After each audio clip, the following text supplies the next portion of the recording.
The first thing Martin asked for was not coffee, not a bed, and not news of his daughter. He asked for Nora's signature. He arrived on a wet Thursday afternoon in March, carrying a leather case that looked too new for him and wearing a camel-colored overcoat with shoulders broader than his own. The rain had darkened the brim of his hat. He stood in the narrow entry of Nora Bell's rooming house on Grafton Street, shaking water from one sleeve while the smell of cabbage, coal smoke, and furniture polish drifted in from the back rooms. Nora had not seen her son in 11 months. He kissed her cheek as if the 11 months were nothing. Then he smiled in the old way, head tilted, teeth showing, ready to make a room forgive him before anyone had decided what the offense was. "Ma, I need you to do something for me." She should have known then. Instead, she took his hat, hung it on the brass hook beside the door, and told him to sit down before the stew burned. Martin did not sit. He opened the leather case and took out 2 typed pages. Nora noticed the paper first. Good paper, cream-colored, thick enough that the typewriter letters had not punched through. Whoever had typed it had used fresh ribbon. Martin himself had never kept a ribbon until it went pale as fog. "What's that?" she asked. "A statement." "About what?" "Pearl." The name changed the room. From the kitchen came the soft knock of the pot lid. Upstairs, Mr. Coyle coughed twice in his sleep. Rain ticked against the front window. Nora put down the dish towel she had been holding. "What about Pearl?" Martin's smile narrowed. Not vanished exactly. Tightened. "I'm going to bring her to Cincinnati." Nora looked at him for several seconds before she understood that he did not mean for a visit. "You're going to what?" "I'm asking the court to let her live with me." There it was, plain as a bill slid under a door. Nora sat at the small table in the front parlor. The chair creaked beneath her. She had been on her feet since 5 that morning, first frying eggs for 6 boarders, then washing sheets in the basement, then standing in line at the butcher's counter to buy neck bones cheap enough to stretch into supper. At 57, she had learned that bad news always arrived while some ordinary task was waiting unfinished. Martin sat opposite her and pushed the 2 pages across the table. "You know how Elsie lives." Nora did know, or she believed she did. Elsie rented 2 rooms over a dry goods shop on Troy Street. She worked days at Becker's department store, altering women's dresses in the back room, and 3 evenings a week she took in sewing at home. Pearl was 9. Sometimes the child ate supper with a neighbor. Sometimes she stayed at Nora's until Elsie's shift ended.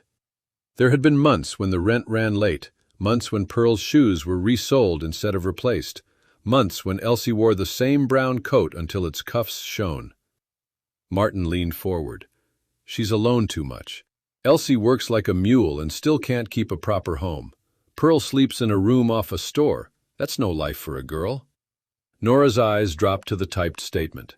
It said that Elsie Bell frequently left the child in the care of neighbors and unrelated persons, that her employment required late hours, that her living quarters were cramped, that Pearl would have a more stable household with her father and his present wife.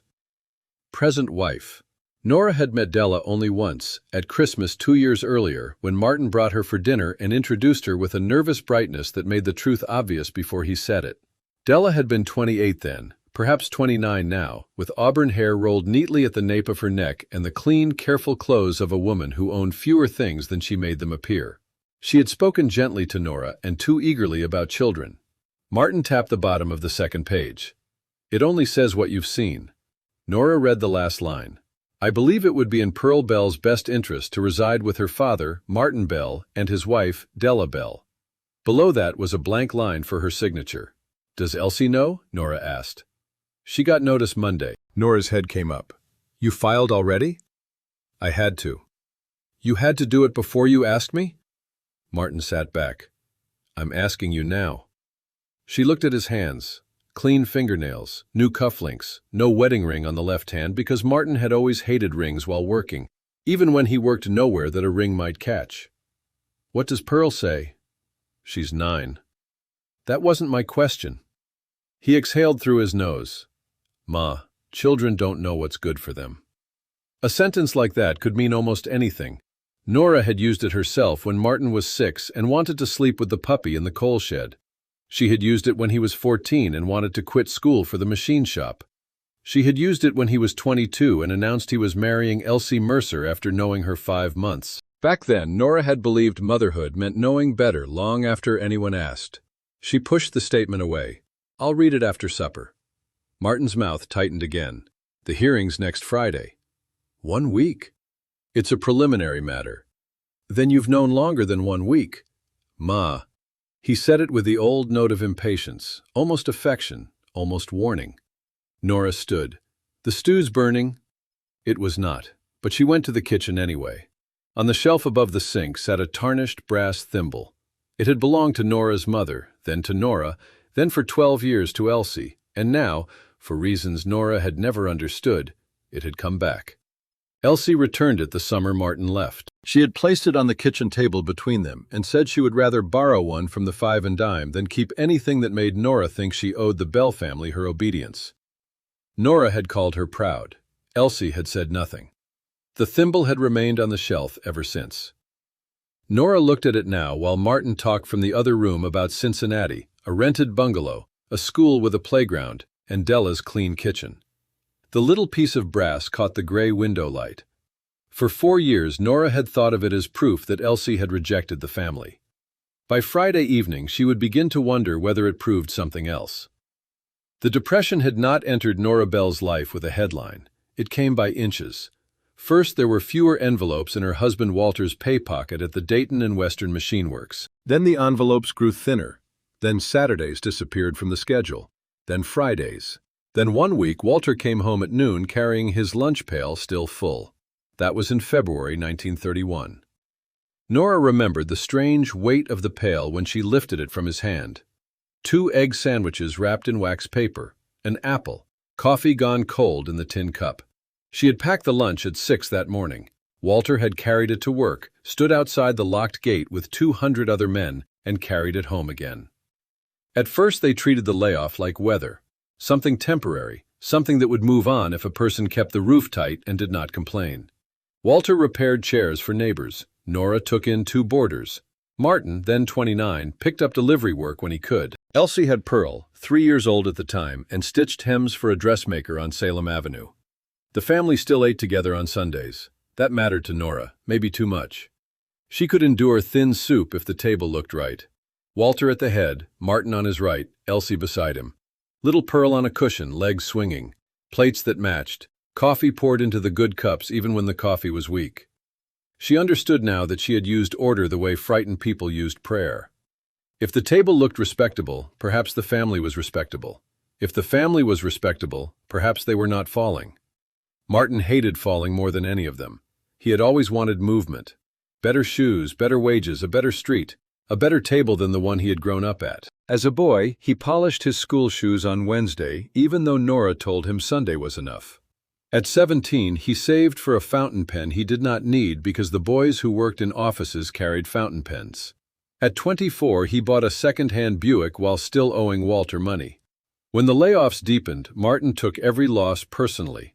He had been working as a route salesman for a hardware wholesaler. By autumn 1931, half his territory was gone. Small stores closed. Farmers bought nails 1 pound at a time. He came home furious at men who were just as broke as he was. Elsie's sewing money kept their rent paid through that winter. Nora knew this. She also knew Martin hated that she knew. One Sunday in January 1932, Elsie came to dinner wearing a new collar on an old dress. She had made the collar herself from a remnant of cream lawn. Nora admired it. Martin said, "She's got time for collars now." Elsie looked at him but did not answer. Later, while washing dishes, Nora asked why Martin seemed sore. Elsie kept her hands in the suds. "He doesn't like that I'm working." "Plenty of women are working." "He likes the money." Nora waited. Elsie lifted a plate and let water run from its edge. "He doesn't like where it comes from." Nora understood the shame. Women's work had always existed, but there were men who heard every dollar earned by a wife as a public announcement that the husband had failed. She should have defended Elsie then. Instead, she said, "A man has his pride." Elsie dried her hands. "So does a woman." That sentence remained between them for years. By 1933, Martin was gone more often than he was home. He said he was following leads: Columbus, Indianapolis, Cincinnati, once Pittsburgh. He sent postcards, but little money. Pearl began asking when her father would be back. Elsie stopped answering with dates. Then Walter died. Not dramatically, no factory accident, no final speech. His heart simply gave out one cold morning in November 1933 while he was splitting kindling behind the rooming house. Nora found him sitting against the fence with the axe beside his boot and one glove missing. After the funeral, Martin stayed 3 days.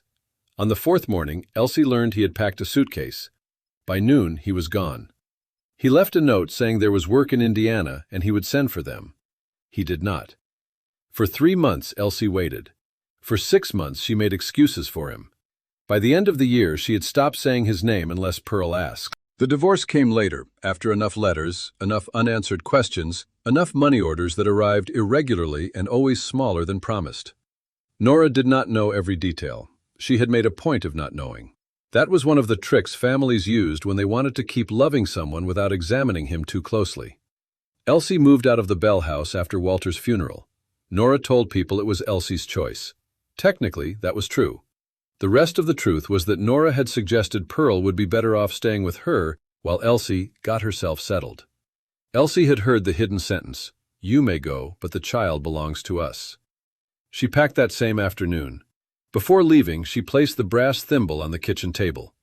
Nora had given it to her on the morning of her wedding to Martin. "My mother wore this down making shirts for 3 boys, Nora had said then. "Maybe it'll bring you patience."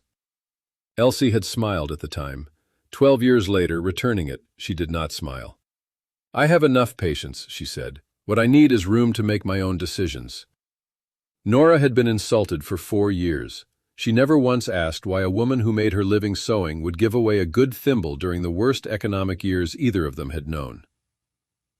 Martin stayed for supper that Thursday. Nora served stew with boiled potatoes and sliced bread from the day-old rack at Katz's bakery. 6 boarders took their usual places around the long dining room table. Mr. Coyle, a railroad clerk whose hours had been cut again, sat nearest the stove. The Morrow brothers, both unmarried and both working 3 days a week at a tool shop, argued quietly about baseball. Mrs. Pike, who taught 3rd grade and had been waiting 2 months for part of her salary, folded her napkin into exact quarters before putting it on her lap. Martin knew 3 of them from earlier years and charmed all 6 before the potatoes were passed. That, too, was familiar. He asked Mr. Coyle about the railroad. He remembered that Mrs. Pike's sister lived in Springfield. He told a story about a salesman in Cincinnati who tried to demonstrate a washing machine without connecting the drain hose and sent suds across an entire showroom floor. Everyone laughed. Nora watched him with the uneasy pride that had never entirely left her. Martin could make himself welcome anywhere. As a boy, he had been the child neighbors let through the gate, even when they had told the other children to go home. After supper, he carried plates to the kitchen without being asked. "You see," he said softly while Nora ran hot water into the dishpan, "I'm not the same man I was 4 years ago." She glanced at him. "Who said you were?" "Elsie will. Maybe she has reasons." He gave her a look. "You've changed your tune fast." "I haven't signed anything yet, that's all." Martin leaned against the counter. "Della and I have a good place. 2 bedrooms, indoor bath, furnace that doesn't cough soot all over the walls. Pearl would have a yard." "Does Della want her?" The question landed differently from the others. Martin reached for a towel and dried one plate too long. "Of course she does." Nora waited. He set the plate down. "Della loves children." "That's not the same thing." "Ma, don't start." Nora bristled. "Start what?" "Making this harder because you and Elsie have spent 4 years taking turns being mad at me." Nora almost laughed. The nerve of him made the sound rise in her throat, but it came out as a sharp breath. "Elsie and I hardly speak." "Exactly." He said it as if that proved something. Then he softened his voice.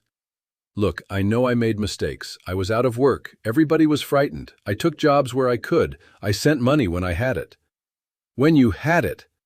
"Some months I didn't." Nora dried her hands. "How much are you sending now?" Martin's eyes moved toward the dining room. "Enough." "How much?"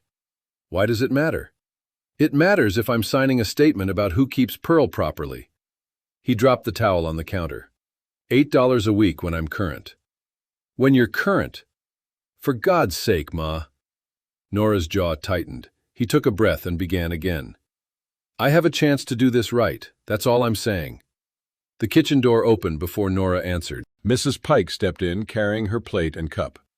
Sorry, she said, I can come back. No need, Nora took the plate. Martin smiled at the teacher and asked how school was going. Mrs. Pike told him there were 41 children in her room and not enough arithmetic books for half of them. Martin made a sympathetic sound.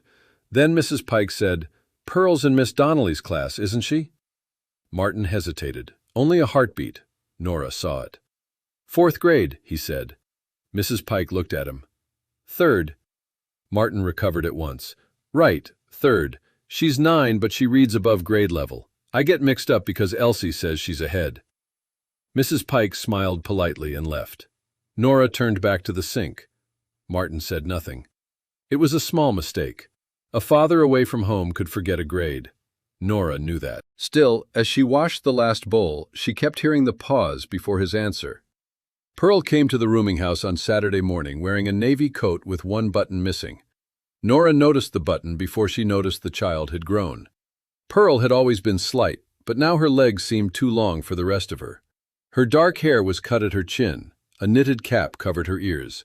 She carried a paper parcel under one arm. Elsie stood behind her in the doorway. Rain had turned to a cold wind. Elsie's cheeks were pink from walking. Morning, she said. Nora answered the same way. For 4 years they had perfected this careful civility. Pearl slipped past both of them. Grandma, I brought the spelling book. You planning to stay till supper? If I may. You may. Pearl smiled and ran toward the parlor. Elsie did not follow. Nora knew why she had come. You got the papers, Nora said. Elsie's face changed very little, but her hand tightened around the strap of her handbag. Monday. Martin's here. I know. How? He came to Becker's yesterday. Nora pictured it immediately. The alterations department at the back of the 2nd floor, with mirrors along one wall and women standing on low platforms while Elsie pinned hems. Martin in his camel overcoat among racks of spring dresses. What did he want? To tell me I could make it easy. Nora looked toward the parlor. Pearl had already opened the spelling book on the rug. Elsie lowered her voice. He says you're going to testify for him.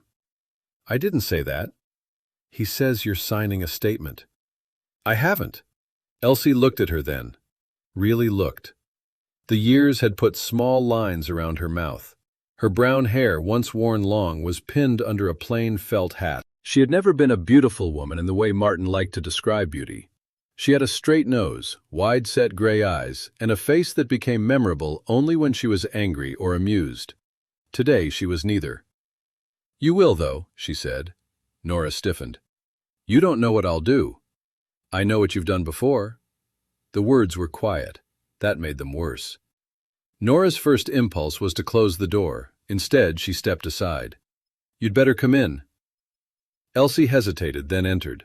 They sat at the kitchen table while Pearl worked in the parlor. The brass thimble remained on the shelf above the sink. Elsie saw it. Nora watched her eyes go there and away. Martin says you leave Pearl with strangers, Nora began. I leave her with Mrs. Garvey downstairs on Thursdays when Becker's keeps the alterations room open late. Mrs. Garvey is 64. Pearl has known her since she was 5. He says sometimes she eats there. She does. That's what's in the statement. Elsie nodded. It's true. The answer annoyed Nora more than denial would have. You admit it. Why wouldn't I? Nora searched for the proper accusation and found only the tired facts of working women. Elsie helped her. I'm at Becker's from 8:30 to 5:30. On Thursdays, 6:30. Pearl walks home from school with the Garvey girl. I pay Mrs. Garvey 50 cents a week when I can. When I can't, I mend clothes for her grandchildren. And evenings? I sew. Till when? 10, sometimes 11. Pearl needs sleep. She sleeps. In the same room while your machine's going? No, she sleeps in the front room. I sew in the kitchen. Nora knew the rooms above the shop. She had been there twice. The front room held 2 iron beds, a dresser, 1 armchair, and Pearl's school things. The kitchen was hardly more than a passage with a stove and icebox. Martin's new bungalow would certainly be better. That truth sat heavily between them. Nora said, "He has a point about space." Elsie's mouth moved, almost a smile. "A child doesn't live in square feet." "No, but she lives somewhere. And she has lived with me every day since she was born." There was no raised voice, no table struck. Elsie's hands stayed folded around her handbag. That steadiness made Nora uneasy. "Why do you think he wants her?" Nora asked. For the first time, Elsie looked surprised, then wary. "I don't know." "You must have an idea." "I have several, none I can prove." "What are they?" Elsie looked toward the parlor. Pearl was whispering spelling words to herself. Necessary, separate, business. "Della wants a child," Elsie said. Nora waited. "Martin told me once, 2 years ago, that Della cried every time one of her sisters had a baby. He said it like it was a nuisance he had to solve." "That doesn't mean—" "I know what it doesn't mean." Nora fell silent. Elsie continued. "He's also behind on support." "How far?" 14 weeks. Nora stared at her. Martin had told her $8 a week when current. 14 weeks was $112. More than Nora cleared from the rooming house in a good month after coal and groceries. "He sent $20 in February," Elsie said. "Before that, nothing since Thanksgiving." "He said he was current." "No, he said he sends money when he has it. That's what he always says." Nora heard the distinction and disliked it. From the parlor came Pearl's voice. "Grandma, is business ones or two at the end?" "Two in the middle, one at the end," Nora called. Elsie lowered her eyes. Nora asked, "What will you do?" "Fight him." The answer was immediate. It stirred something old in Nora, an irritation she recognized too well. "You always make everything a fight." Elsie looked up. "No, I just stopped letting your son decide when something was over." There it was again, the pride. The same hard edge that had angered Nora since the wedding. But this time another thought came with it. Perhaps a woman abandoned with a child during the Depression required some hard edges simply to remain standing. Nora did not say that aloud. Instead, she asked, "Do you have a lawyer?" "A legal aid man at the Women's Protective Association agreed to advise me. He says the court will look at where Pearl has been living, her schooling, who cares for her, and whether Martin can actually provide what he promises." Nora's gaze moved again to the thimble. "Did you tell him about me?" Elsie's jaw tightened. "I told him Martin's mother may testify against me." The sentence was not accusing. That made Nora feel accused anyway. Pearl burst into the kitchen holding the paper parcel. "I forgot!" She put it on the table and opened it. Inside was a small loaf of banana bread wrapped in wax paper. "Mrs. Garvey made 2, Pearl said. "Mama said we should bring one because Grandma feeds everybody." Nora looked at Elsie. Elsie shrugged. "You do." Pearl pointed to Nora's shelf. "What's that little gold cup?" Nora followed her finger. "The thimble?" Pearl nodded. "It was mine," Nora said. "Then your mother's." Pearl turned to Elsie. "Why don't you use it?" Elsie's face changed. Only slightly, but Nora saw it. "I have another one," Elsie said. "Is this one better?" "No." "Then why—" "Pearl," Nora said, sharper than necessary. "Go finish your spelling." The girl picked up a slice of banana bread and left. For a moment, neither woman spoke. Then Elsie stood. "I'll come for her at 5. At the door, Nora almost asked about the thimble. She did not. She watched Elsie walk away instead, shoulders slightly bent against the wind, one hand holding her hat. When Nora returned to the kitchen, Pearl had moved the brass thimble from the shelf to the table. She had put it over the end of her little finger. "It's too big," Pearl said. Nora sat across from her. "It wasn't always." Pearl laughed. "Grandma, it doesn't shrink." Nora looked at the worn rim. "No," she said. "I suppose people do." Martin took Pearl to lunch on Sunday. He arrived at noon in a borrowed Ford with Della beside him.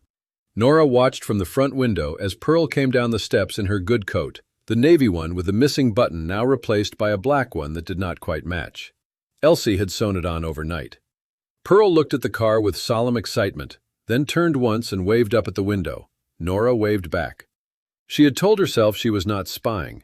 She remained at the window until the Ford disappeared anyway. Della had come inside first. She looked older than Nora remembered, though not by much. Her auburn hair was still neat. Her gloves were mended at one thumb. She carried herself like a person who had spent years making small economies invisible. She brought Nora a box of chocolate creams. "You shouldn't have," Nora said. "It was marked down." Della smiled as if that made the gift permissible. Martin was upstairs changing his collar. Pearl had gone to the kitchen for water. For half a minute, Nora and Della stood alone in the parlor. Della glanced at the framed photograph of Walter on the mantel, then at the row of boarders' coats near the door. "It's a lovely house," she said. "It's a hungry house," Della laughed softly. "Martin says you keep 6 men fed on what other women would use for 3. There's one woman among them. He says you could make a shoe taste good if you boiled it long enough." "That sounds more like him." They smiled. Then Della said, "I hope you don't think I'm trying to take anybody's place." Nora's expression must have changed because Della hurried on. "With Pearl, I mean." "I didn't say you were." "No, but I know how it looks." Nora had not expected embarrassment from her. "What does Martin tell you?" Della folded one glove into the other. "That Elsie can't manage anymore." "Manage what?" "Pearl, the hours, money, everything." Nora said nothing. Della looked toward the kitchen door. "He says Pearl wants to come." Nora's eyes narrowed. "Did Pearl tell you that?" Della's cheeks colored. "No." Before Nora could ask more, Martin came down the stairs calling for Pearl. The moment closed. At 4:30 the Ford returned. Pearl climbed out holding a paper sack and wearing a face Nora could not read. Martin opened her door with a flourish. "We had a fine time." Pearl nodded. Della leaned across the seat and waved. Nora invited them in for coffee, but Martin said they had to drive back before dark. He kissed Pearl's forehead. The child stood very still. "See you Friday, kiddo." Then he was gone. Nora waited until the Ford had turned the corner. "Well?" Pearl opened the paper sack. Inside was a celluloid doll with painted yellow hair. "Papa bought her." "She's pretty." Pearl nodded. They went inside. Nora expected the child to chatter about lunch, the car, Cincinnati, Della. Instead, Pearl carried the doll to the parlor and set it on the chair beside her. Nora sat nearby with her mending. After several minutes, Pearl asked, "How far is Cincinnati?" "About 50 miles, depending where you start." "Is that far?" "Far enough you don't walk it." Pearl rubbed the doll's stiff dress between 2 fingers. "Papa says there's a school with swings." "There are swings here." "Not at my school." "No." Another pause. "He says I could have my own room." Nora threaded her needle. "That sounds nice." Pearl looked at her. "Would Mama come?" Nora's needle stopped halfway through the cuff she was repairing. "What did your father say?" "He said Mama has her own life." The words were Martin's. Nora heard him in them. "And what do you think?" Pearl's eyes filled before her face changed. Children could hold sorrow with terrifying discipline when they thought adults required it. "I think Mama's life is me." Nora put down the mending. Pearl blinked hard. "He said I'm getting too old to sleep in a room with Mama. But I don't. She sleeps in the kitchen when Mrs. Garvey's sister comes from Kentucky because we give her my bed. And Papa said she leaves me alone, but she doesn't. Mrs. Garvey's there. And he said Mama forgets breakfast when she works, but she never—" "Pearl." The girl stopped. Nora had meant to quiet her. Instead, she heard how harshly the name came out and softened her voice. "Did your father ask what you wanted?" Pearl looked down at the doll. "He said I'd understand when I saw the house." That was not an answer. Nora knew it. Pearl knew it too. "What did you eat for lunch?" Nora asked, because sometimes mercy was changing the subject before a child had to explain what adults refused to hear. "Chicken pie." "Good?" "Della made it." "Did you like her?" Pearl thought. "She smells like face powder." Nora laughed despite herself. Pearl smiled. Then she said, "She asked what color I like." "What did you say?" "Green." "Since when?" "Since today." That was how children worked. They could choose a favorite color in an afternoon and believe it had always been so. Pearl picked up the doll. "Papa said Della could teach me to set a table proper." Nora looked at her. "Your mother knows how to set a table." "I know." "Your grandmother, too." "I know." "And you already know." Pearl smiled again, this time with relief. Nora resumed mending. The brass thimble sat on her middle finger now. She had taken it from the shelf without thinking. It fit poorly. The rim had been bent years ago and pinched the skin if she pushed too hard. She remembered Elsie wearing it through the winter of 1932, when there had been more mending than new cloth in the whole family. Elsie had sewn Walter's shirts, Pearl's dresses, Nora's apron ties, Martin's cuffs. She had never charged Nora a cent. At the time, Nora had considered that natural. A daughter-in-law helped the family. She had not considered whose hours were being spent. On Monday, Nora went to Becker's department store. She told herself she needed curtain hooks. She did need curtain hooks. 2 upstairs rooms had curtains drooping from bent rings. But curtain hooks could be bought at Katz's Hardware 3 blocks away, and Nora walked 11 blocks downtown instead. Becker's had been grander before 1929. Everyone said so. Nora remembered the Christmas windows filled with electric trains, silk robes, and silver tea sets no one on Grafton Street ever bought. By 1937, the windows were simpler. More signs said sale. More women paused outside before entering, calculating in their heads. The alterations room was behind women's ready-to-wear. Nora found Elsie standing beside a customer in a plum-colored dress. Pins flashed between her fingers. She knelt, turned the hem, rose, marked the sleeve, and made the customer feel as though the dress had been made for her, rather than reduced twice and purchased on clearance. Nora stayed near a rack of coats until the fitting ended. Elsie saw her and frowned. "Is Pearl all right? She's at school." Then what happened? Nothing happened. Elsie relaxed only a little. Nora held up the packet of curtain hooks she had bought on the first floor to justify herself. "I was here." "You walked 11 blocks for curtain hooks? They were 12 cents. Cat sells them for 10. Nora glared. Elsie's mouth twitched. It was the first almost laugh between them in years. "I have 10 minutes, Elsie said. They went to the employees' stair landing because there was nowhere else private. Elsie sat 1 step below Nora and opened a paper parcel containing half an egg sandwich. "Did Martin tell Pearl she wants to live with him?" Nora asked. Elsie stopped chewing. "He told me she did." "She doesn't." Elsie swallowed. "How do you know?" "She asked whether you'd come too." For a moment, Elsie's face emptied. Then she wrapped the sandwich again. "He told the lawyer she was excited." "She may have been excited about the car and the doll." "What doll?" Nora described it. Elsie gave a tired smile. "She'll love it for 3 days, then decide it needs a funeral because its eyes don't close." Nora remembered Pearl burying a broken wooden horse in the yard at age 5. "She's still doing funerals?" "For anything with a face." They both laughed. The laugh lasted only a few seconds, but afterward the stairwell felt different. Nora said, "Martin says you're 14 weeks behind on support." Elsie corrected her. "He is." "That's what I meant." "I know." "Do you have records?" Elsie looked at her carefully. "Why?" Nora disliked the suspicion but could not blame it. "Because he asked me to sign something saying you can't keep a proper home." "You told me that." "And I'm asking what the truth is." Elsie's expression hardened. "The truth didn't begin last Thursday, Nora." The use of her first name was rare. Nora felt it like a hand on her arm. "What does that mean?" "It means you want a neat answer now because Martin finally put papers on your table. I've been living with the answer for years." Nora started to defend herself. Elsie kept going. "When he left for Indianapolis, you told me to give him time.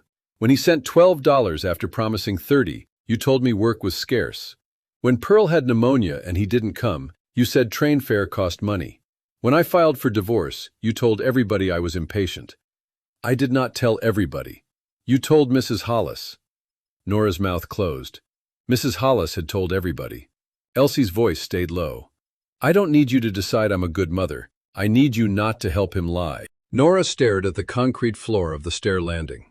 A bell rang somewhere on the sales floor. Elsie stood. "My break's over." Nora stood too. "Elsie," she turned. "Why did you give the thimble back?" The question surprised both of them. Elsie looked at Nora for a long time. Then she said, "Because every time I put it on, I heard you telling me patience was a wife's best tool." Nora remembered the wedding morning. She had said exactly that. Elsie continued.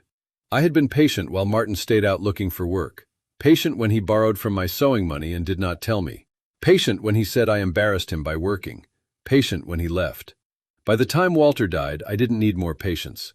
I needed anger. Nora flinched. Elsie's face softened slightly. I knew the thimble wasn't to blame, but I couldn't wear it. Then she went back through the door to the alterations room. Nora remained on the stair landing with the curtain hooks in her hand. For years, she had remembered the returned thimble as an insult. Now, for the first time, she remembered the sentence that had come with it. I have enough patience. What I need is room to make my own decisions. The words had not changed, only Nora had. That evening, Martin came home late. Nora heard the front door at 11:10. She was in the kitchen making tomorrow's bread pudding from stale heels and canned peaches. He stepped in, smelling of tobacco and cold air. Where were you? She asked. Out. You sound 16. He smiled. Met an old fellow from the hardware days. Who? Bennett. Nora knew 3 Bennetts and suspected none of them. Martin took a piece of bread from the cutting board. Did you read the statement? Yes. And? I went to see Elsie. The bread stopped halfway to his mouth. What for? To ask questions. You believe her now? I didn't say that. You always do this. Nora stared. Do what? Let women turn everything into a trial. The absurdity of the sentence silenced her. Martin bit into the bread. Nora said, You are taking her to court. He chewed, swallowed, and looked away. That's different. How? I'm trying to fix something. Nora wiped peach syrup from the knife. Are you 14 weeks behind? Martin's shoulders stiffened. Elsie keeps count like a banker. Are you? I had expenses. That isn't an answer. He pushed the bread away. Fine, yes, I got behind. $112? Not exactly. How exactly? The order changed when my wages changed. It's complicated. Nora did not know enough about the legal arrangement to challenge that. She knew enough about arithmetic. Did you tell Della? Martin's eyes sharpened. What does Della have to do with it? You tell me. He gave a humorless laugh. Ma, you're turning into Elsie. There were years when Nora would have taken that as an insult. Tonight, she said, maybe that's overdue. Martin stared at her. Then he picked up his hat from the chair. I'm going to bed. Martin. He stopped at the door. Does Della think Pearl asked to live with you? His back went still. Nora waited. Finally, he turned. She likes Della. That wasn't the question. She will like it there. Still not the question. Martin's face changed in the way it had when he was a boy caught taking coins from Walter's dresser. Not guilt exactly. Calculation. A quick search for the version of events most likely to be accepted. Pearl doesn't know what she wants. He went upstairs. Nora stood alone in the kitchen. The bread pudding sat unfinished on the counter. Rainwater dripped from Martin's coat onto the linoleum in the hall. For the first time in her life, Nora found herself wondering not whether her son was telling the truth, but which lie he had chosen for which woman. Della came alone on Tuesday. Nora was peeling apples at the kitchen table when someone knocked twice and then once more, uncertainly. She opened the door expecting the coal man. Della stood on the step with a small overnight case. For one alarming second, Nora thought Martin had left her. Then Della said, He went to see a man about work. I wondered if I could wait here. You came from Cincinnati?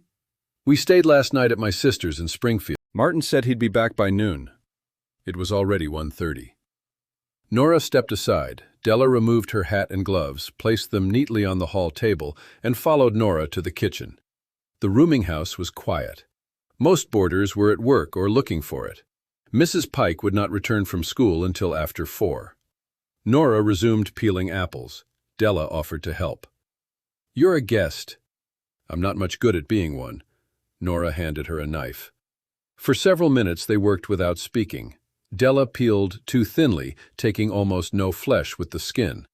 Nora approved. Your mother teach you? My oldest sister. Mama died when I was 12. How many sisters? 4. I'm the youngest. That explains Martin. Della looked up. What does? He likes women who know how to keep moving. The line sounded more bitter than Nora intended. Della set down the apple. Mrs. Bell, Nora, Della nodded. Nora, does Elsie hate me? Nora considered the question. I don't know Elsie well enough anymore to tell you what she hates. That's strange. What is? You're Pearl's grandmother. Nora felt the point before Della meant to make one. I see Pearl. I know. Della resumed peeling. I suppose I thought you and Elsie were closer. We were once. What happened? My son. Della's knife stopped. Nora surprised herself. She had never said it that plainly. Not the depression, not pride, not misunderstanding, not the divorce. My son. Della put the apple down. Martin says Elsie turned you against him for a while. Nora laughed once. When was that? After his father died. He told you that? Della nodded carefully. Nora sliced the peeled apple into quarters. Martin left after Walter's funeral. Elsie and I turned against each other all by ourselves. Della looked at her hands. He said he had to leave because Elsie threatened to keep Pearl from him. That's not how I remember it. Della's face went pale enough that Nora regretted the bluntness, but not enough to take it back. What do you remember? Della asked. Nora told her. Not everything. Not the whole marriage. Only the suitcase, the note, the 3 months of waiting, the money orders that came when Martin remembered or could manage or felt ashamed. Della listened without interrupting. When Nora finished, the kitchen clock ticked loudly in the silence.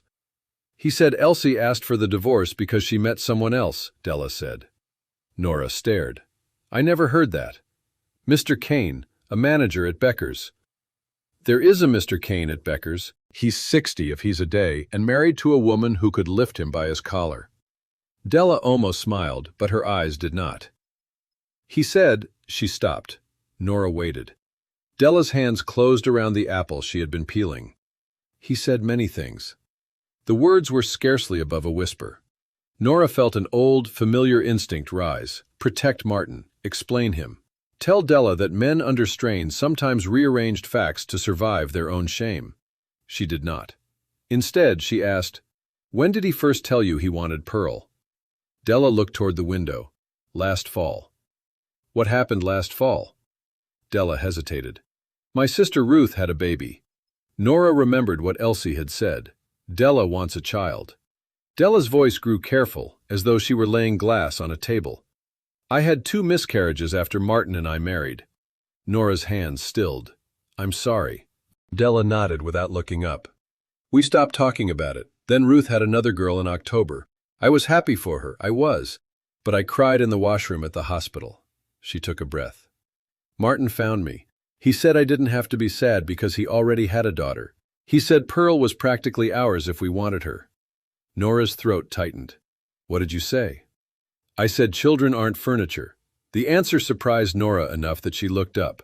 Della met her eyes. Then he told me Elsie had been asking him to take Pearl because she couldn't afford her. Nora set down her knife. She said that? That's what he told me. Nora knew before Della finished. No. Della's face crumpled not into tears but into recognition. No? No. Della stared at the half-peeled apple. He said she worked nights. He said Pearl was sleeping on a cot in a back room. He said there were men coming in and out because Elsie rented space to boarders. Elsie rents 2 rooms over a shop. She has no boarders. He said... Della stopped again. Nora pushed the bowl of apples aside. Did he say Pearl asked to come? Della nodded. Nora closed her eyes for 1 second. When she opened them, Della was looking toward the shelf above the sink. What's that? The thimble? Yes. Nora reached for it and turned it in her fingers. It belonged to my mother, then me, then Elsie. Why is it here? Because I told Elsie patience was a wife's best tool. Della looked at Nora, puzzled. Nora placed the thimble on the table between them. Apparently, I've been wrong about tools for a long time. Della gave a small, broken laugh. Then she covered her face with both hands. She did not sob. She sat very still and breathed through her fingers until the moment passed. Nora looked away to give her privacy. Outside, a delivery truck rattled down Grafton Street. Somewhere, a dog barked. The world went on with the indecency of ordinary things. After a while, Della lowered her hands. Does Pearl know any of this? No. Good. The speed of the answer told Nora more about Della than anything Martin had said. Della reached for her gloves. I should go. Where? Back to Ruth's. Martin will come here. Then you can tell him I left. Nora leaned back. Della, she paused. Will you tell Elsie what he told you? Della's hand tightened around the gloves. I don't know. She may need it. I know. You may be asked. I know. Nora almost pressed harder. Then she remembered the thimble. Patience as an order. Patience as obedience disguised as virtue. She stopped. All right, she said. Della looked at the brass thimble on the table. Did Elsie ever forgive you? Nora laughed quietly. I never asked. Della put on her hat. Maybe that's another thing you've been wrong about. Then she left. Martin returned at 3:15. The moment Nora saw his face, she knew Della had already found him. He came through the front door without removing his hat. What did you say to her? Nora was sweeping the hall. Good afternoon to you too. What did you tell Della? The truth as I know it. Martin shut the door hard enough to rattle the glass. You had no right, Nora rested both hands on the broom handle. No right to tell your wife what happened in my own house? You don't know what happened between Elsie and me. I know you left a note after your father's funeral. I had a job lead. You know what else I know? Della thinks Elsie asked you to take Pearl. Martin's face sharpened. She did, in her own way. What way? She's complained about money for years. That isn't asking you to take the child. She kept after me for support. That's not asking you to take the child either. Martin pulled off his hat and slapped it onto the hall table. You're choosing her. Nora felt the sentence hit the oldest part of her. A mother does not choose against her child, even when he is 35, even when he lies, even when he leaves damage behind him and comes home asking her to call it necessity. She heard Walter's voice from years ago. Don't make the boy feel small, Nora. He already thinks the world's measuring him. She heard her own voice. A man has his pride. She heard Elsie. So does a woman. Nora gripped the broom. I'm choosing not to lie. Martin laughed bitterly. Same thing. No.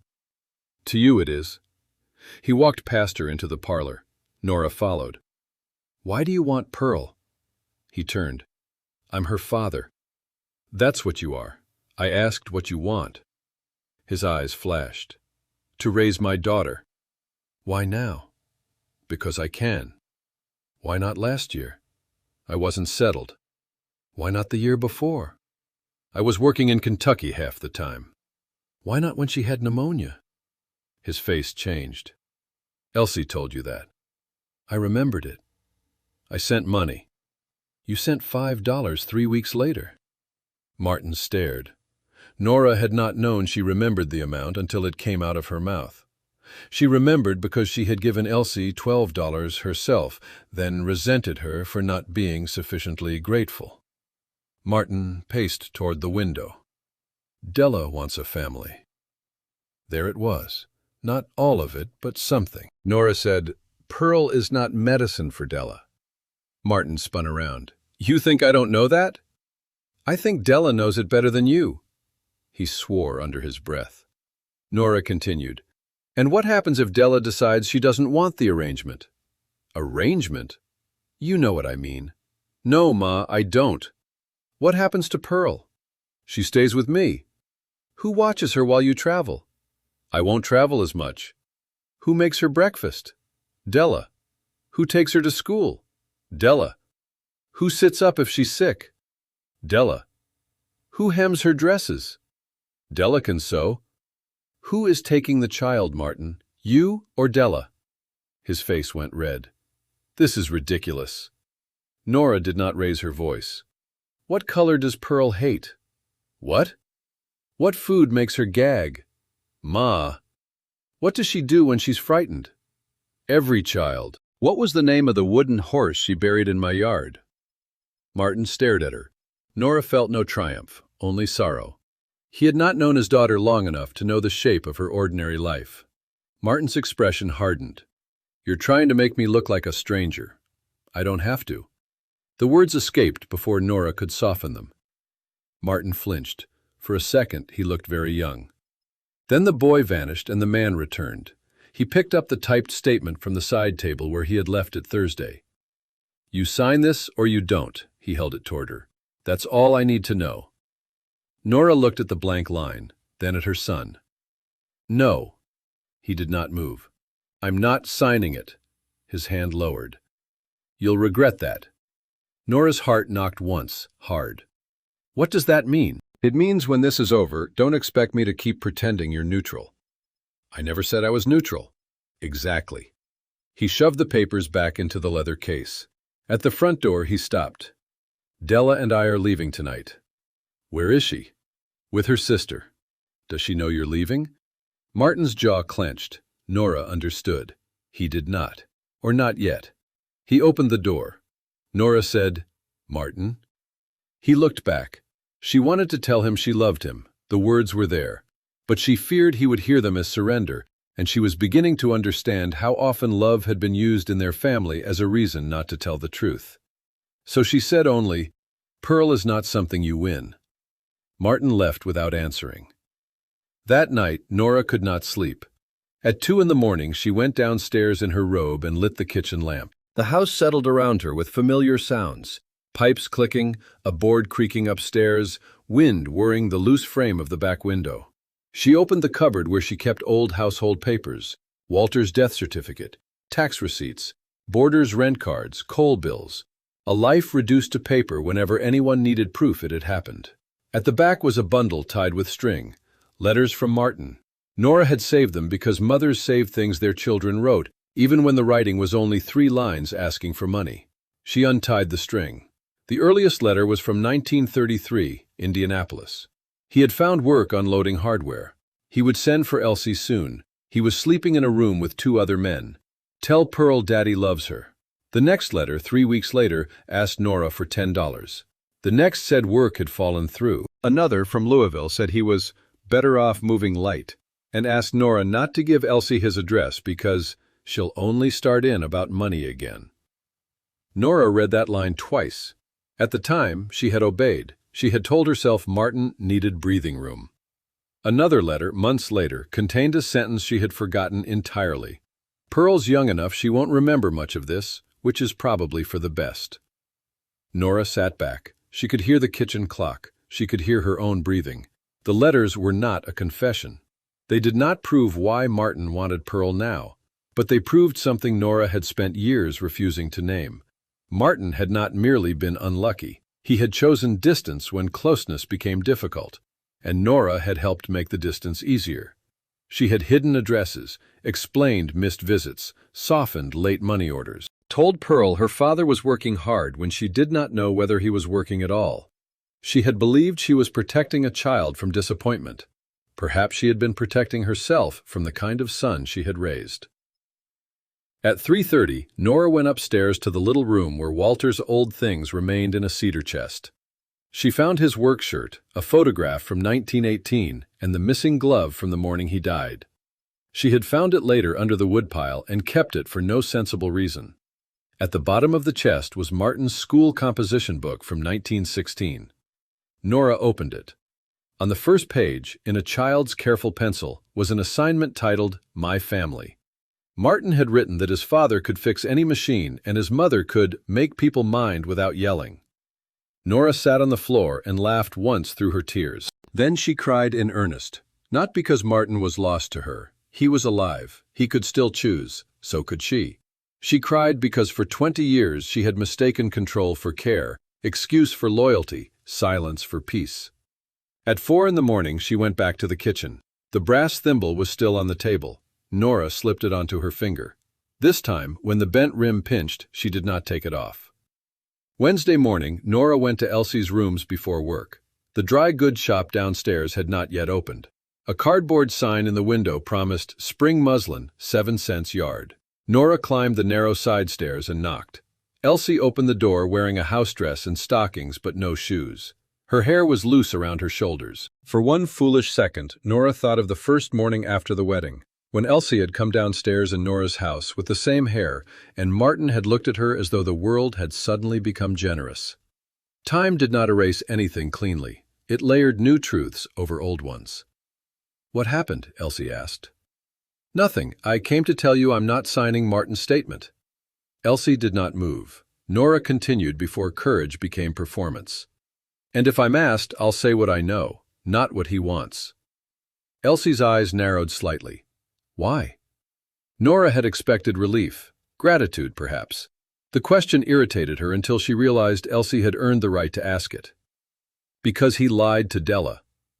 "About what?" Nora told her. Elsie listened without visible satisfaction. When Nora explained that Martin had claimed Elsie wanted him to take Pearl, she closed her eyes briefly. "I wondered how he got Della to agree." "She may not agree now." "May?"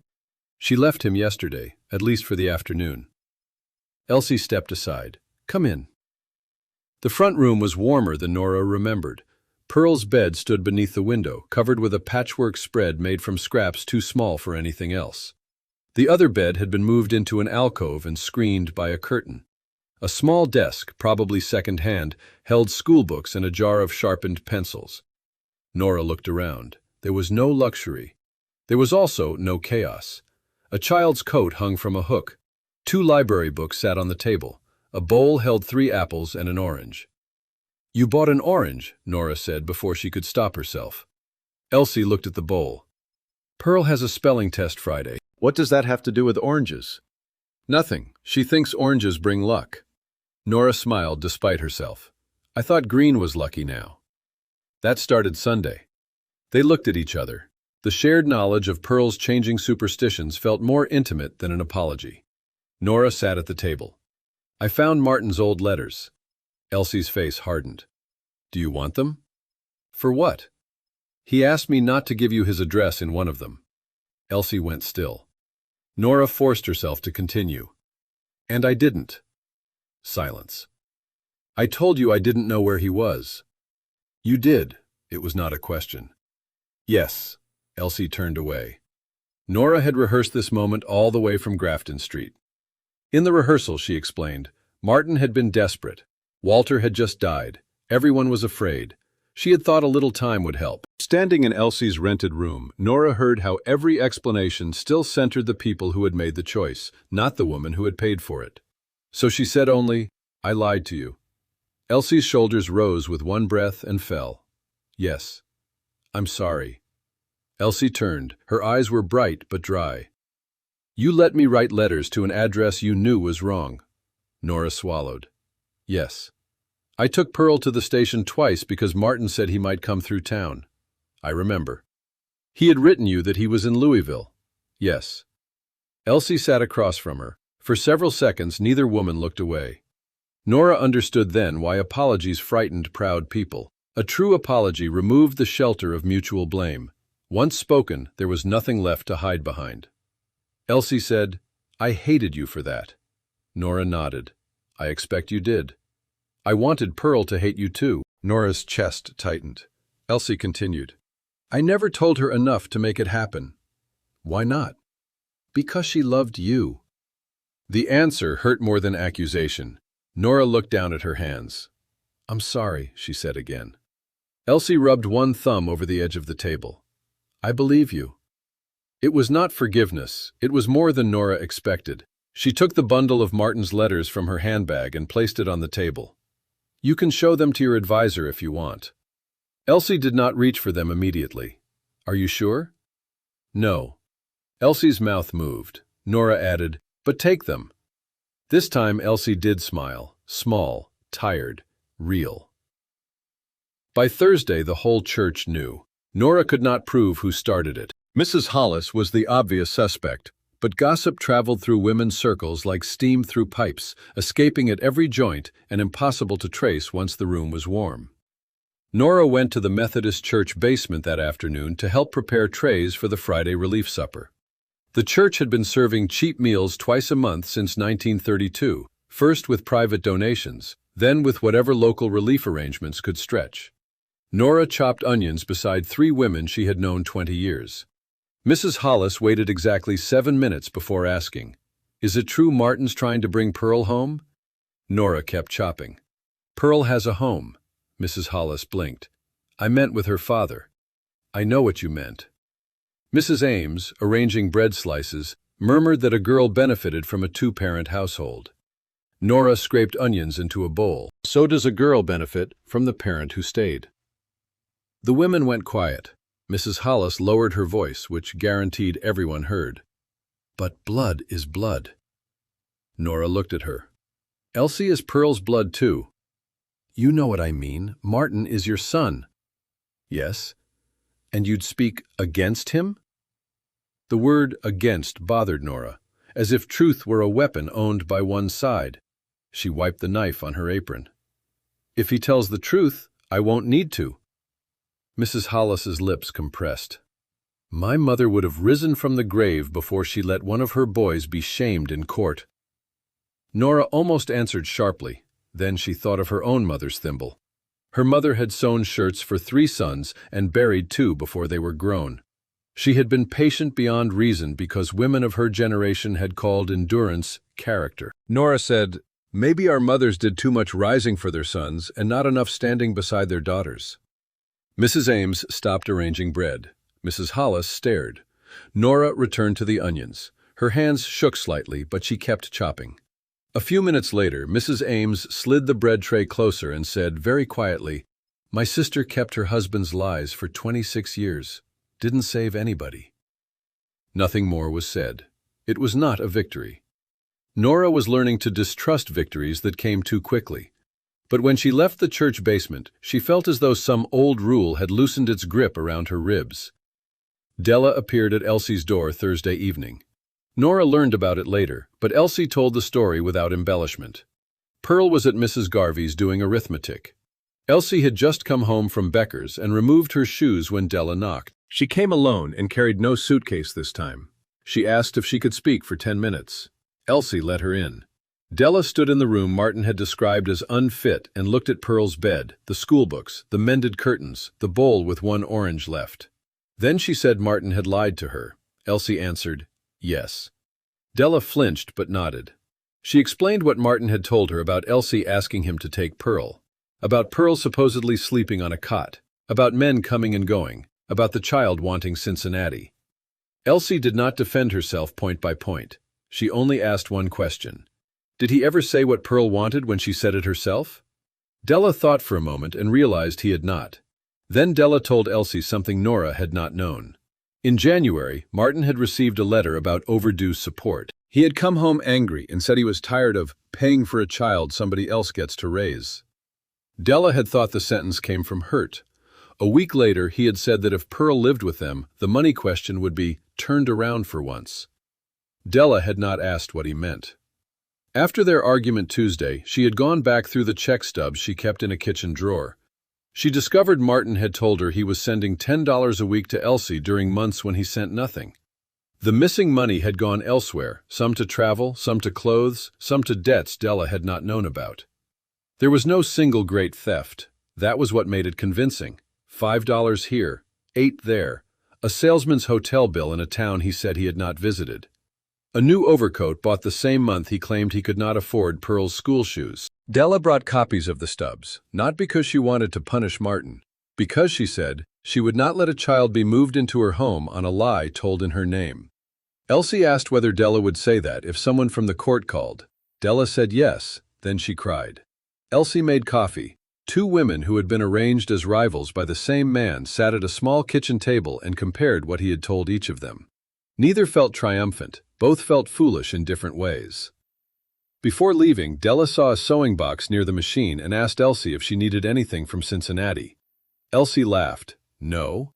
Della looked embarrassed. Elsie softened. Actually, good machine needles. Becker's is always out of the size I like. Della wrote the size on the back of an envelope. It was an ordinary exchange. That was why Elsie remembered it. Friday morning arrived cold and bright. Nora dressed before sunrise.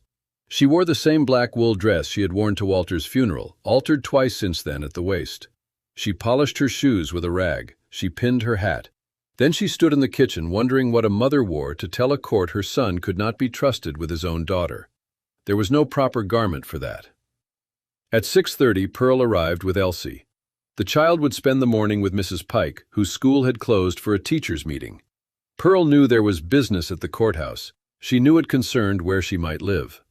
Elsie had told her enough not to make the adults' tension mysterious, but not enough to burden her with motives. Pearl looked at Nora's dress. "You look like Sunday." "I feel like Monday." Pearl laughed. Then she handed Nora something. The brass thimble. Nora stared. "I left it on the table?" "You left it in the parlor yesterday." Pearl had wrapped a piece of green thread around its rim. "What's this?" "So it's lucky." Nora looked at Elsie. Elsie raised both eyebrows. Green had now become officially powerful. Nora slipped the thimble into her handbag. "All right." Pearl leaned close. "Grandma?" "Yes?" "Will Papa be mad?" Nora's heart tightened. "Maybe." "At me?" "No." The answer came with enough force that Pearl blinked. Nora crouched despite her knees. "Listen to me. None of this is because of anything you did. Adults make their own troubles. We don't get to hand them to children and call that fair."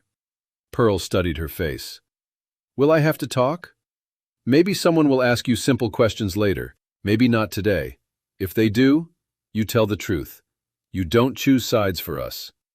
"Even if Papa asks?" "Especially then." Elsie looked away. Nora rose. The three of them ate oatmeal together before Mrs. Pike came downstairs. No one had planned breakfast. It simply happened. Nora put raisins in Pearl's bowl because it was a courthouse day. Elsie drank coffee too fast. Pearl talked about a girl at school who could whistle through her teeth.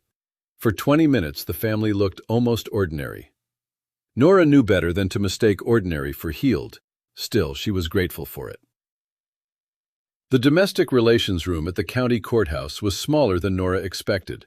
There was no grand gallery, no crowd waiting for spectacle.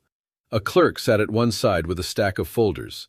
A court officer moved people in and out. The judge was an older man with silver hair and a tired face that suggested he had listened to thousands of adults explain why their private failures were somebody else's fault. Martin sat with an attorney Nora had never met. He wore the camel overcoat over a dark suit. The coat looked less impressive indoors. Della was not beside him. Martin saw Nora enter with Elsie and went pale. Then his face closed. Nora took a seat behind Elsie. The proceeding began with facts: where Pearl had lived, who paid rent, where she attended school, Martin's employment, his marriage to Della, Elsie's hours at Becker's, the size of each home. Nothing sounded emotional when reduced to questions and answers. That was almost a relief. Elsie's advisor spoke little. Martin's attorney spoke more. He emphasized the bungalow in Cincinnati, Martin's improved earnings, a bedroom available to Pearl, and Della's intention to assist with care. Then the judge asked where Della was. Martin's attorney requested a brief pause. There was whispering. Nora watched Martin's neck redden above his collar. Finally, the attorney said Mrs. Bell was not present and might not be available to support the petition. The judge looked over his spectacles. "Your client's wife is part of the proposed household." "Yes, Your Honor." "Then her availability seems relevant." Martin leaned toward his attorney and whispered fiercely. The judge waited. Nora's hands were cold. She reached into her handbag and closed her fingers around the brass thimble. The green thread Pearl had tied around it pressed against her palm. Then Nora's name was called. She stood. For one dizzy second, she saw Martin at 7 with a split knee, Martin at 12 asleep over arithmetic, Martin at 22 grinning beside Elsie on their wedding morning. A child lives inside every adult if you are the mother long enough. That was the danger. You could keep speaking to the child long after the man was responsible for himself. Nora took the chair. She answered her name, address, relation. Martin did not look at her. His attorney began gently. Mrs. Bell had cared for Pearl frequently, had she not? Yes. Elsie worked long hours? Yes. Pearl sometimes stayed with neighbors? Yes. The rooms on Troy Street were small? Yes. Nora felt Martin's posture ease slightly. Then the attorney asked whether Nora believed Pearl would benefit from a more stable home with her father. The room seemed to wait. Nora thought of the statement on cream paper. She thought of Elsie writing letters to an address Nora knew was wrong. She thought of Della peeling apples and learning which parts of her marriage had been built from another woman's supposed failures. She thought of Pearl asking whether Mama would come too. "No," Nora said. Martin's head snapped up. The attorney paused. "No?" "No." He adjusted his papers. "Mrs. Bell, you have just testified that the mother works late, the child is sometimes left with others, and the quarters are limited." "That's true." "And yet you do not believe a two-bedroom home with the child's father would be more stable?" "No." "Why?" Nora looked at Martin. For the first time that morning, he looked back. She did not hate him. That surprised her. She loved him so much that for years she had bent the truth around him. Now love required something harder. "Because a house can have 2 bedrooms and still be built on a lie," she said. The judge looked up. Martin's attorney objected to the phrasing and asked Nora to state facts. So she did. She said Martin had been absent for long periods since 1933. She said Elsie had cared for Pearl continuously. She said Martin had sent money irregularly and had asked Nora to conceal his address during one period of absence. She said he had recently told Della that Elsie wanted him to take Pearl, which was untrue to Nora's knowledge. She said Pearl had not told Nora she wished to leave her mother. She did not dramatize. She did not call him a bad father. She described what happened. Facts were heavy enough. Martin's attorney asked whether Nora had personal knowledge of every payment. No. Whether she was present for conversations between Martin and Elsie. Not all. Whether she had recently reconciled with Elsie. Nora almost smiled. No. That answer confused him. Nora added, "We've begun telling each other the truth. I don't know if that counts as reconciliation." The judge's mouth moved slightly. Martin did not smile. Then Elsie's advisor produced the old letters Nora had found. Only 2 mattered. One showed Martin had asked Nora not to reveal his address to Elsie. Another showed he believed Pearl was young enough not to remember his absence. They were not explosive. They were worse in a quieter way. They fit the pattern. The judge read them, asked a few questions, and set them aside. Then a clerk entered and handed a note to Elsie's advisor. He read it and asked permission to call one additional witness who had just arrived. The door opened. Della stepped in. Martin closed his eyes. Della did not look at Martin when she took her seat. She looked at the judge, answered her name, and folded her gloved hands in her lap. Her voice shook on the first 2 questions and steadied on the third. She said she had married Martin in 1935. She said she had been willing to welcome Pearl into their home because Martin told her the child's mother was overwhelmed and wanted him to take responsibility. She said she had since learned that was not true. Martin's attorney objected when the questioning moved toward private conversations between husband and wife. The judge narrowed the scope. Della was asked only what she herself had understood about the proposed household and whether she remained willing and available to provide the daily care Martin's petition assumed. "No," she said. The answer was quiet. It changed everything. The attorney asked whether this was because of a marital disagreement arising only in the last few days. Della considered. "It arose because I learned the reason I agreed was not the truth." The judge asked what she meant. Della explained that Martin had told her Elsie asked him to take Pearl and that Pearl wanted to come. She said she now understood neither claim had been established. She also said Martin traveled for work often enough that much of the daily care would have fallen to her. Martin stared at the tabletop. No one read a shocking letter aloud. No one gasped. There was no grand exposure fit for a newspaper. There was only one assumption after another losing its support. The bungalow still had 2 bedrooms. Martin still earned more than Elsie. The school in Cincinnati still had swings. But the story built around those facts no longer held. When Martin was finally asked why he had sought a change at that particular time, he said he had reached a point in life when he could provide more. The judge asked how often he had seen Pearl in the past year. Martin said 4 times.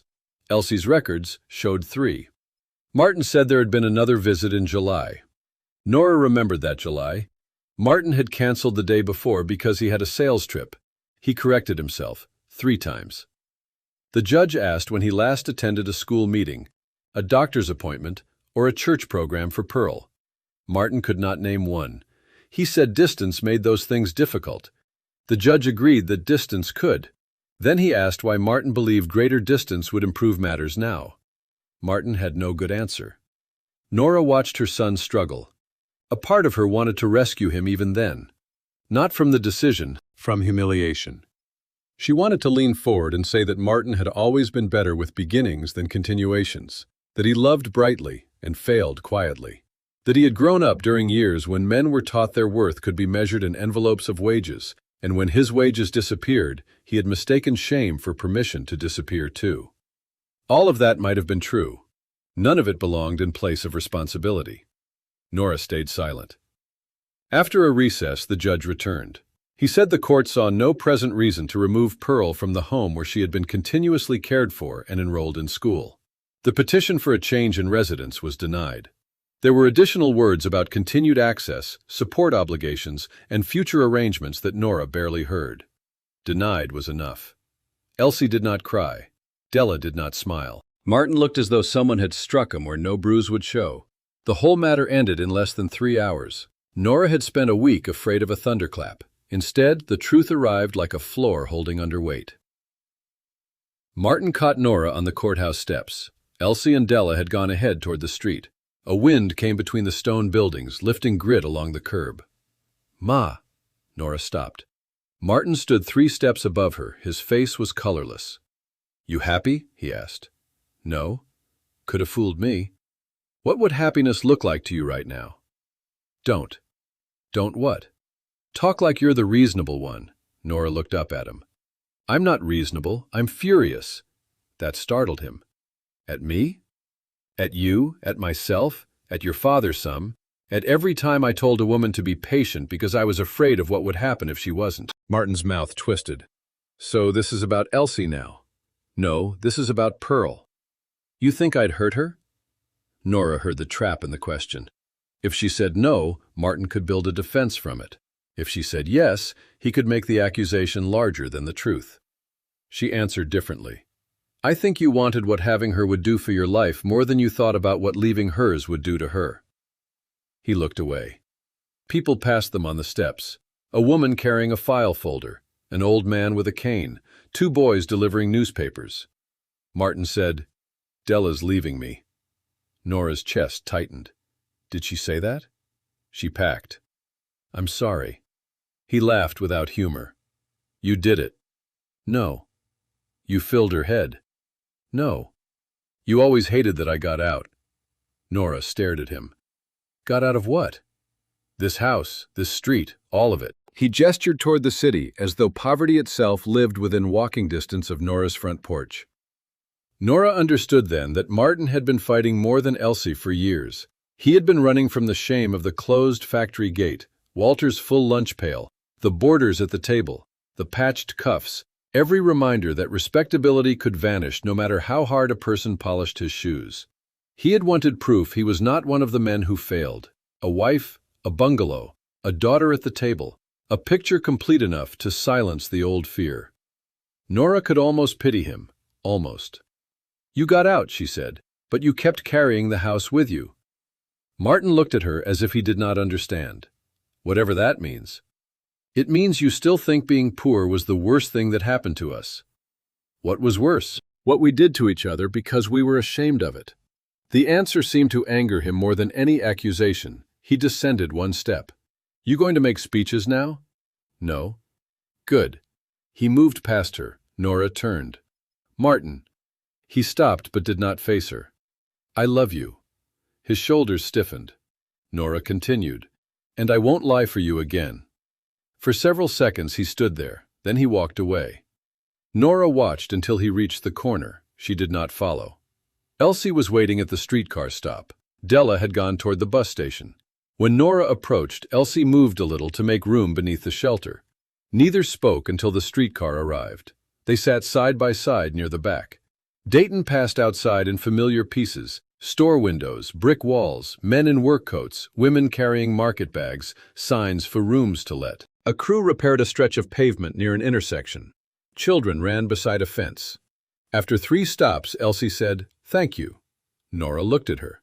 "For what?" "You know." Nora thought of all the things she could say. "You're welcome" sounded too small. "I owed you" sounded like payment. "I did it for Pearl" was true but incomplete. So she said, "I should have told the truth sooner." Elsie looked out the window. "Yes." Nora almost laughed. Elsie glanced at her. Then she laughed too. Two women laughing on a streetcar after a custody hearing drew no attention at all. It was one of the kindest things the city gave them that day. At Troy Street, Elsie stood. "Pearl's at your house?" "With Mrs. Pike." "I'll come after work." "You're going to work?" Elsie frowned. "It's Friday." "You just spent the morning in court." "Becker's does not pay me to win arguments." Nora shook her head. Elsie stepped toward the aisle, then turned back. "Keep her for supper?" Nora nodded. "Of course."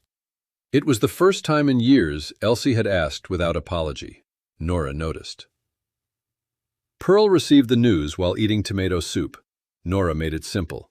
"You're staying with your mother." Pearl's spoon stopped. "Forever?"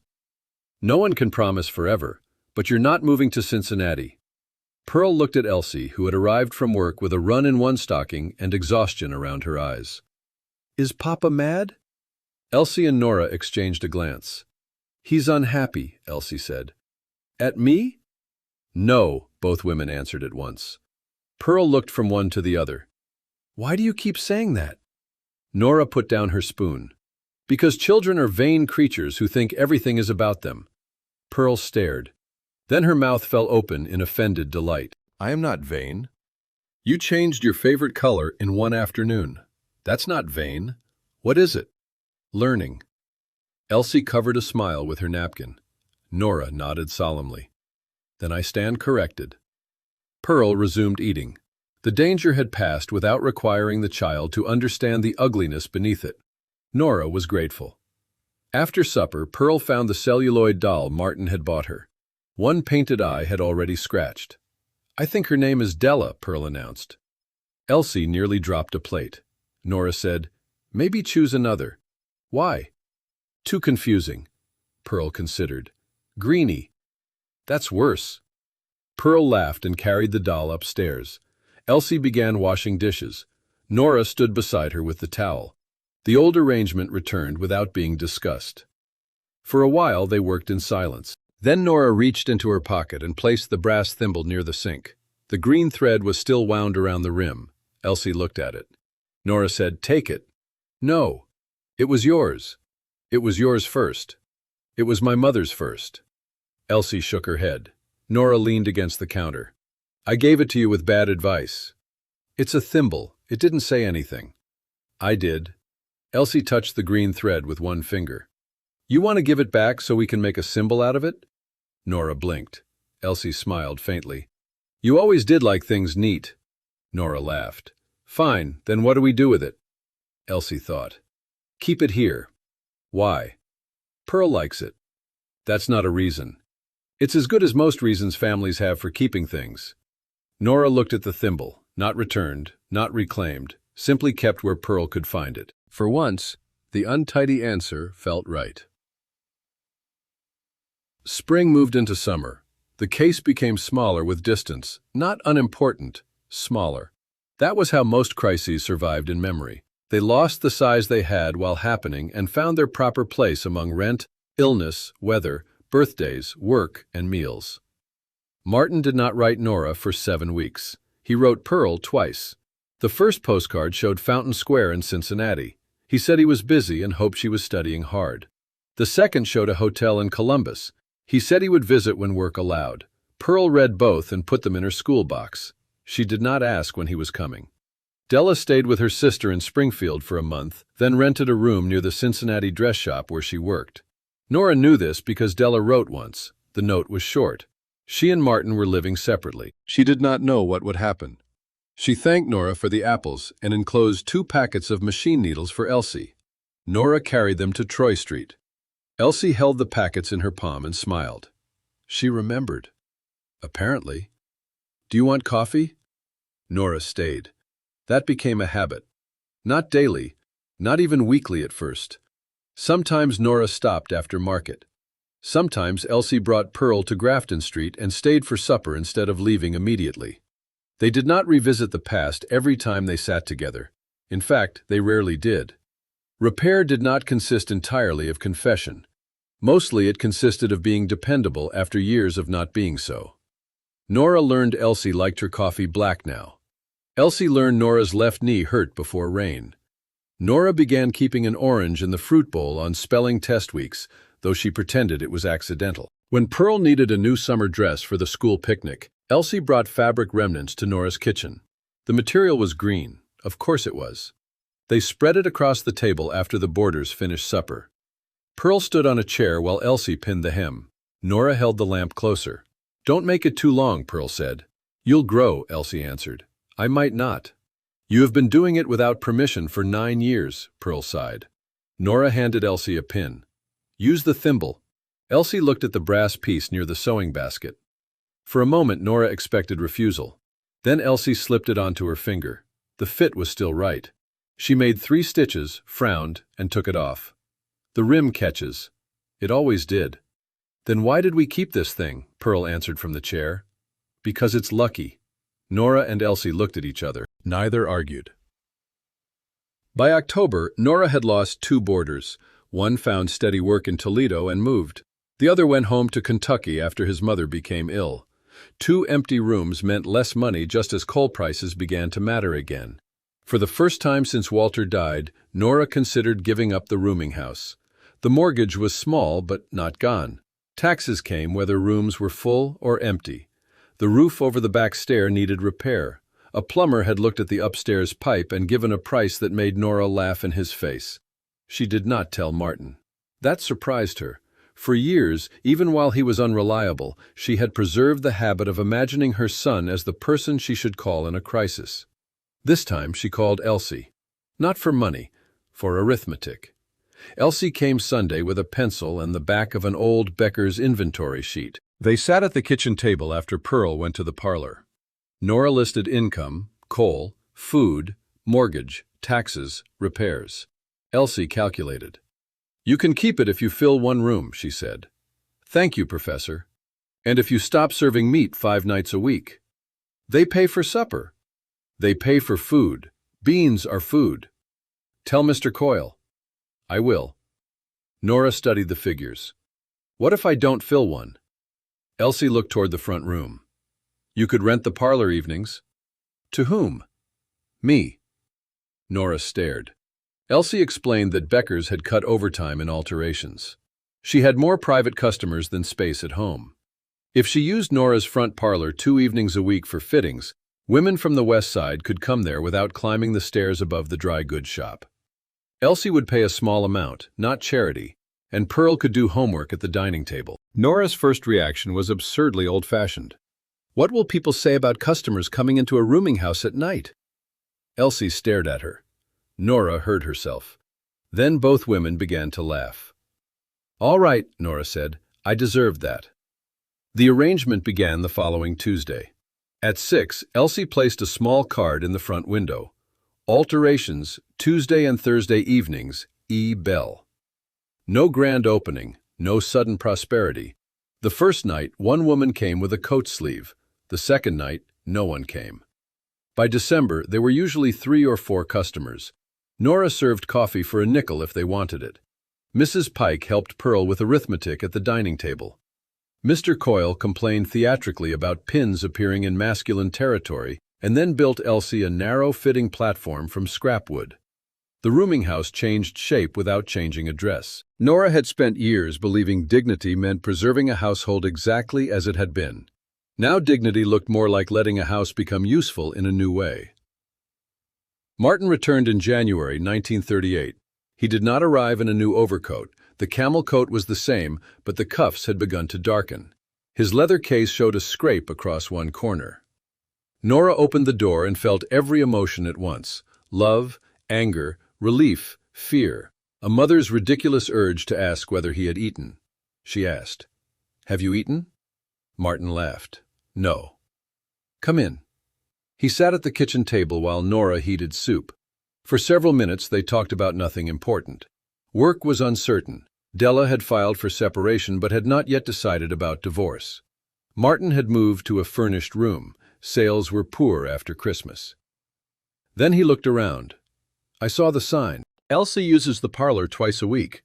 He stared at her. You let her run business out of here? I rent her the room. Of course you do.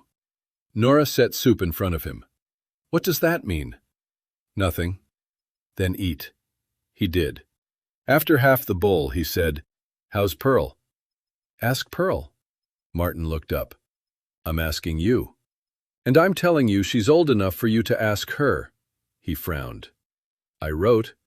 She got the postcards. Did she like them? Ask her. Martin put down his spoon. You're enjoying this. No.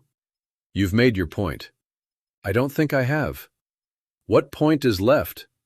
Nora sat across from him. That I'm done carrying messages between you and the women you disappoint. Martin looked toward the stove. That's cruel. Maybe. It's also true. He rubbed his thumb along the edge of the bowl. I don't know what to say to her. It was the first honest sentence he had spoken since arriving. Nora's anger softened, but she did not rescue him. Start there. What, tell a 9-year-old I don't know what to say?